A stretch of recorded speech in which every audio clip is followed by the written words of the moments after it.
अध्यात्म विज्ञान कोई धर्म या संप्रदाय नहीं है, ये स्पिरिचुअल साइंस है जो कुदरत के कानून पर आधारित है। ये विज्ञान पूरे ब्रह्मांड के सभी रहस्यों को उजागर करता है और जीवन के सभी पहलुओं को समझने के लिए एक नई दृष्टि देता है। इसी को आर्ट ऑफ विजन कहते हैं, दुनिया को देखने की एक नई दृष्टि, जो अध्यात्म विज्ञानी परम पूज्य स्वामी श्री कमलेशानंद जी के निर्देशन में सनातन सत्य का अनुसंधान कर हमारे जीवन को प्रकाशित करे। जय सच्चिदानंद। प्रार्थना करिए છીએ કે મન વચન કાયાથી આ જગતના જીવ માત્રને કિંચિત માત્ર પણ દુઃખ ના હોય। મન વચન કાય એટલે પ્રકૃતિ, એનાથી કોઈને કિંચિત માત્ર દુઃખ ના હોય એવો ભાવ કરીએ છીએ। આ આપણે એક બાજુ એવું છે કે આ બધું પ્રોગ્રામ થયેલું છે, તમે ભાવ કરો કે ના કરો એ થવાનું જ છે, ભાવ કરવાનો ઓપ્શન। તમને ખ્યાલ છે ને, ભાવ એને ઇન્ટેન્શન કહેવાય છે, ઇન્ટેન્શન થી કર્મ બંધાય છે, મન વચન કાયની ક્રિયાથી કર્મ બંધાતા નથી। હવે ખ્યાલ આવી ગયો કે ના આવ્યો? આપણો આશય શું છે?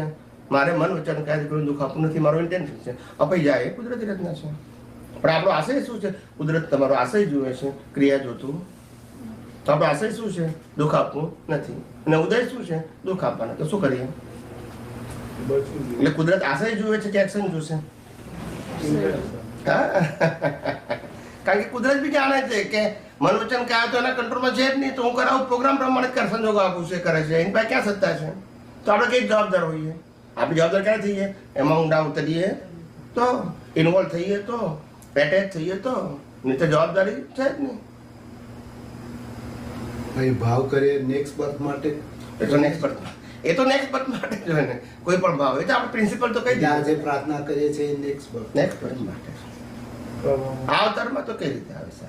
કલમ 9 કલમો જે આપણે એ કરીએ છીએ એ બી તમે કહ્યું કે પ્રકૃતિ માટે 9 કલમ પ્રકૃતિ માટે છે, એક પણ શબ્દ આત્મા માટે એમાં નથી। 9 તમારી સારી બને, વાણી, વિચારો, વર્તન, બ્રહ્મચર્ય, ખ્યાલ આવે, એ ભાવ જ છે ને, બધા ભાવ જ છે ને, પણ આના માટે છે, આના માટે પ્રકૃતિ સારી બને 9 કલમથી, એમાં કોઈ ક્વેશ્ચન હેલ્પફુલ તો છે,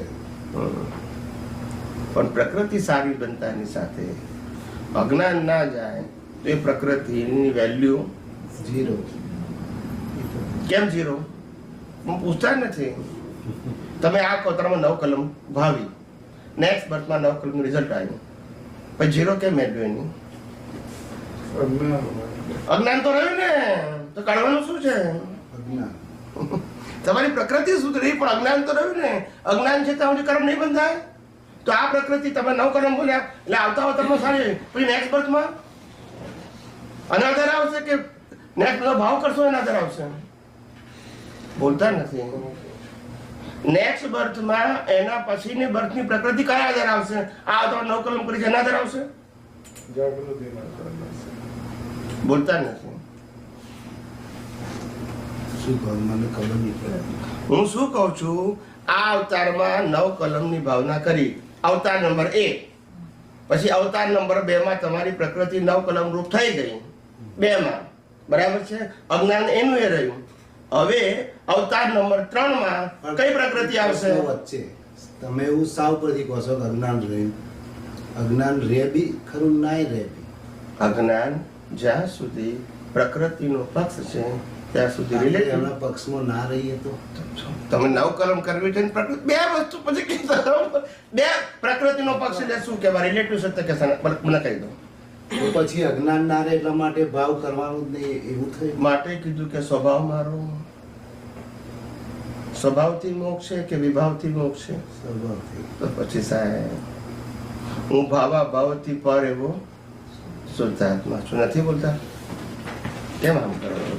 મારે તમને વિજ્ઞાન કહેવા માટે કહેવું પડે કે ભાવથી ભાવ થશે, એ વિજ્ઞાન છે, પણ આપણે ભાવ કરવો જરૂરી છે એવું કહું છું। હું કહું છું કે તમારે 9 કલમ બોલવી જ પડશે એવું કહું છું। તમે બોલો, મને વાંધો નથી, અને બોલશો તો ફળ આવશે એ એક્સેપ્ટ કરું છું, પણ બોલવી જરૂરી છે એવું કહું છું। આપણે કન્ડિશન મૂકીએ વિજ્ઞાનમાં કે તમારે બધા 9 કલમ કાલથી બોલવાની કન્ડિશન મૂકી આપે? આમાં મૂકીએ આપણે? નથી મૂકી. પણ કોઈને બોલવું હોય તો મને શું વાંધો છે? એનો પ્રશ્ન છે. ખ્યાલ આવે? વિજ્ઞાનમાં જરૂરી નથી. તમને લાગતું હોય ઇન્ડિવિડ્યુઅલ તો બોલો, કોણ ના પડે છે? બોલો એ ખરા, ભાવ બી કરો, કઈ વાંધો નહીં. This is your choice. એમાં આપણે ક્યાં ના પાડીએ છીએ? રિક્વાયરમેન્ટ નથી. શું કીધું? રિક્વાયરમેન્ટ એટલું જ છે, તમે શુદ્ધાત્મા પદમાં રહી શુદ્ધાત્મા સેવાની બધી જ અવસ્થાઓને કુદરતી રચના જુઓ. That's your requirement. બાકી એડિશન તમારે પ્લસ પ્લસ પ્લસ શું કરવું છે? It's your individual choice. સમજાય છે? એ મારો વિષય નથી, એ તમારો વ્યક્તિગત વિષય છે. ખ્યાલ આવે? આવતા અવતારમાં મારે છૂટા જ રહેવાય, એ મારે શું કરવાનું? અજ્ઞાનનો નાશ કરી નાખવો તો પછી પ્રકૃતિ કેવી છે એ સબ્જેક્ટ રહેશે નહીં. જેમ રામકૃષ્ણ મહાવીરની રહી નથી એવી રીતે.